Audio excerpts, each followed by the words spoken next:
रात्रीचे 12 वाजलेत. संपूर्ण कॉलेज रिकामं आहे. पण त्या दुसऱ्या मजल्यावर एका वर्गात अजूनही कोणीतरी अभ्यास करतंय. बोर्डवर खडूचा आवाज ऐकू येतोय आणि कोणीतरी रडतंय.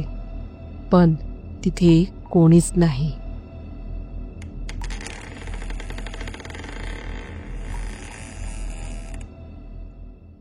ही गोष्ट आहे पुण्यातील एका प्रसिद्ध इंजिनिअरिंग कॉलेजची, जिथे एका विद्यार्थ्याने आत्महत्या केली.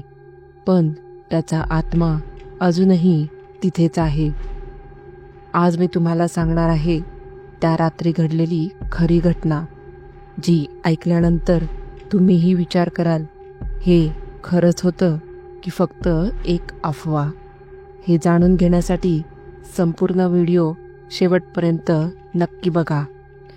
आणि तुम्ही जर या चॅनलवर नवीन असाल तर चॅनलला सबस्क्राईब करायला विसरू नका.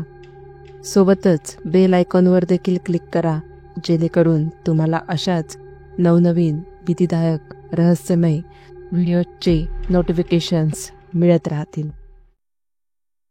मंडळी, आपल्या देशात अशी अनेक ठिकाणं आहेत जिथे लोकांचा असा दावा असतो की तिथे काही आत्म्यांचा वावर आहे. काही ठिकाणी इतक्या भयानक अफवा पसरवलेल्या असतात की तिथे कोणीही जाण्याची हिंमत करत नाही. पण पुण्यासारख्या आधुनिक शहरात देखील एक असे कॉलेज आहे ज्याला हॉन्टेड मानलं जातं. हे कॉलेज केवळ शिक्षणासाठी प्रसिद्ध नाही, तर त्याच्या भूतकाळातील रहस्यमय घटनांसाठीही खूप प्रसिद्ध आहे.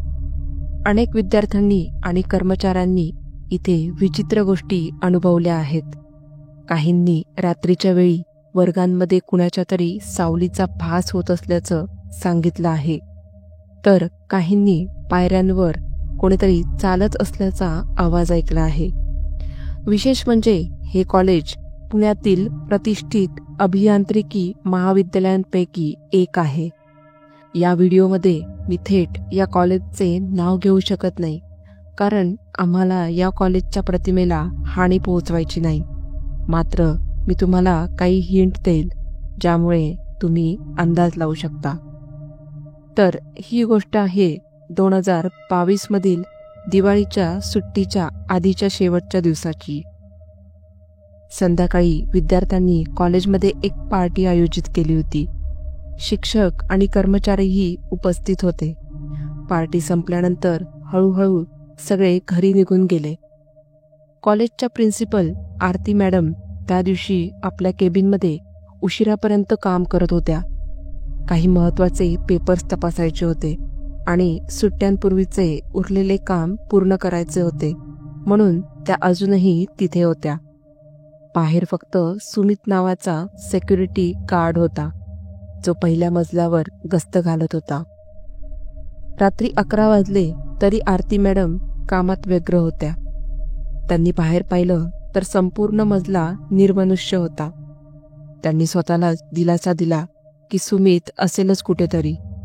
शेवटी 12 वाजता त्यांचं काम संपलं आणि त्या घरी निघण्यास तयार झाल्या. जेव्हा त्या कॅबिनमधून बाहेर पडल्या तेव्हा त्यांनी पाहिलं की सुमित कुठेच दिसत नव्हता.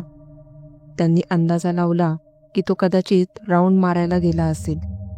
त्या जिन्याकडे निघाल्या, पण त्याचवेळी दुसऱ्या मजल्यावरून त्यांना एक विचित्र आवाज ऐकू आला, जसे की कोणीतरी बोर्डवर काहीतरी लिहित आहे आणि कुणीतरी रडत आहे.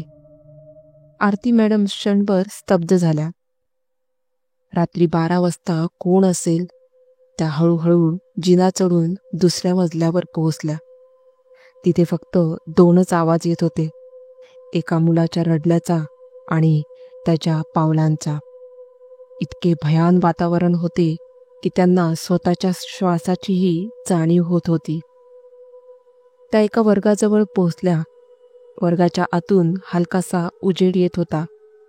दरवाजाजवळ पोहोचताच त्यांनी आत डोकावलं तर एक तरुण मुलगा बोर्डवर इंजिनिअरिंगचे सम्स सोडवत होता आणि रडत होता. त्याच्या हातात खडू होता आणि तो काहीतरी लिहित होता. आरती मॅडमने दरवाजा उघडला आणि विचारलं, "अरे, एवढ्या रात्री इथे काय करतोयस?" एवढेच झाले आणि तो मुलगा अचानक गायब झाला.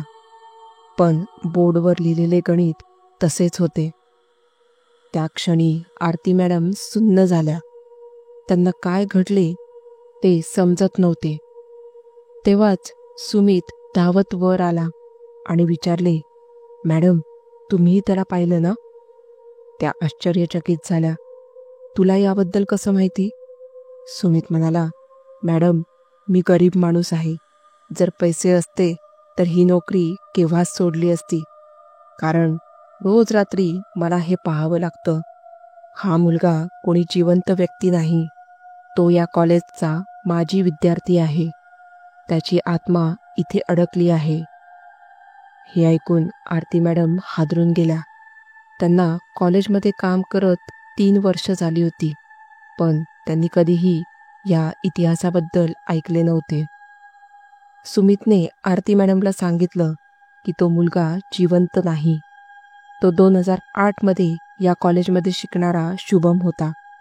शुभमला डिस्लेक्सिया नावाचा आजार होता, ज्यामुळे त्याला अभ्यासात खूप अडचणी येत होत्या.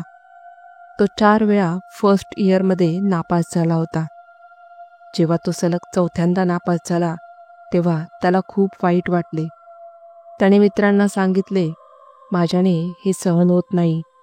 मी काहीतरी करीन." त्याच्या मित्रांनी त्याला समजावले, पण तो ऐकायला तयारच नव्हता. त्याने शेवटच्या दिवशी आपल्या मित्रांना सांगितलं की तो वर्गात थोडा वेळ थांबणार आहे. दुसऱ्या दिवशी सकाळी त्याच मित्रांनी त्याला छताला लटकलेलं पाहिलं. त्यानंतर दररोज रात्री 12 वाजता त्या वर्गात शुभमची आत्मा अभ्यास करताना दिसते. हे ऐकून आरती मॅडम सुन्न झाल्या. त्यांनी दुसऱ्या दिवशी कॉलेजच्या जुन्या फाईल्स तपासल्या आणि त्यांना शुभमच्या आत्महत्येची अधिकृत नोंद सापडली आणि त्यांना समजलं की हे कॉलेज खरंच हॉन्टेड आहे.